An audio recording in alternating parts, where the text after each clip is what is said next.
நீங்க யோசிச்சு பாருங்க, சாதாரணமா இருந்தவங்க தாங்க இன்னைக்கு பெரிய ஆளா இருக்கிறாங்க. அல்லது இன்னைக்கு பெரிய ஆளா இருக்கிறவங்க எல்லாம் ஒரு காலத்துல சாதாரணமா இருந்தவங்க தான். ஒரு நாள் திடீர்னு அவங்களுக்குள்ள ஒரு பொறி தட்டி இருக்கும். அதை ஊதி ஊதி பெருசாக்கி பெரிய சாதனை புரிஞ்சிருப்பாங்க. ஒரே ஜம்ப், அவ்வளவுதான், உச்சத்தை தொட்டு இருப்பாங்க. இது எப்படி அவங்களால மட்டும் முடிஞ்சதுன்னு யோசிக்கிறீங்களா? நீங்க அங்க யோசிக்கிறது எனக்கு இங்க கேக்குது. அது எப்படிங்கறது தான் ரிக் ஸ்மித் சொல்றார்.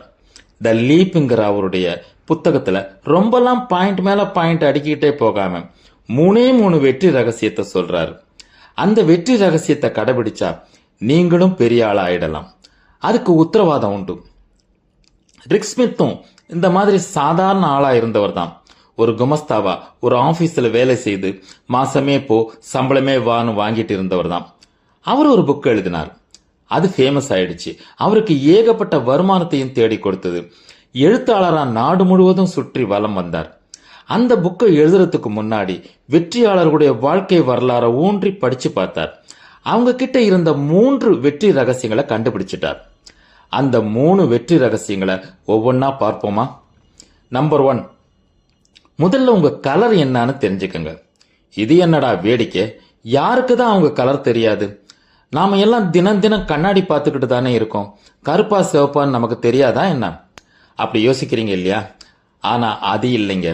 அவர் கலர்னு சொல்றது, நீங்க ஒரு கம்பெனில குமஸ்தாவா இருக்கலாம், இல்லாட்டி ஏதாவது பெட்டி கடையில கூட இருக்கலாம், ஒரு சாதாரண சின்ன சிப்பந்தியா எடுபடியா கூட இருக்கலாம்.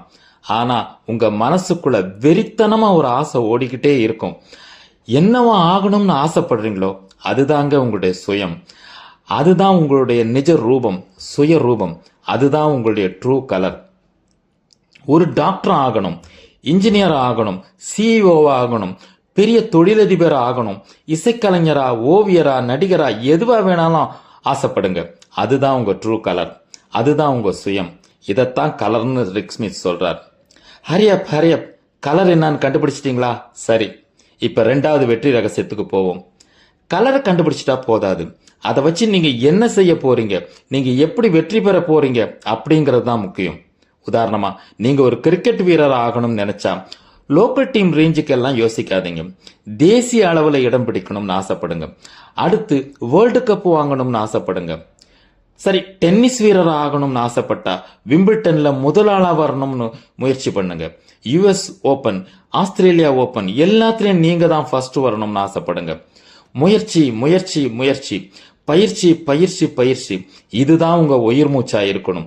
ஏன்னா எப்பவுமே நட்சத்திரத்துல அம்பு விடணும்னு நினைச்சாதான் குறைஞ்சபட்சம் சந்திரனிலேயாவது அது போய்விடும். அதுதாங்க தத்துவம். அடுத்து அந்த யோசனையில சுயநலம் இருக்கக்கூடாதுன்னு சொல்றாரு. எப்பவுமே சுயநலமா யோசிச்சா அது வெற்றி பெறாது.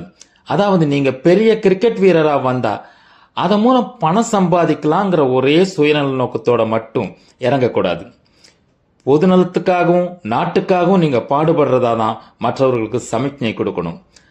அப்படின்னா உங்க சொந்த லாபத்துக்கு நீங்க எதையுமே செய்யக்கூடாதா? அப்படி இல்லைங்க. எதுலேயுமே பொதுநலமும் கலந்திருக்கணும்.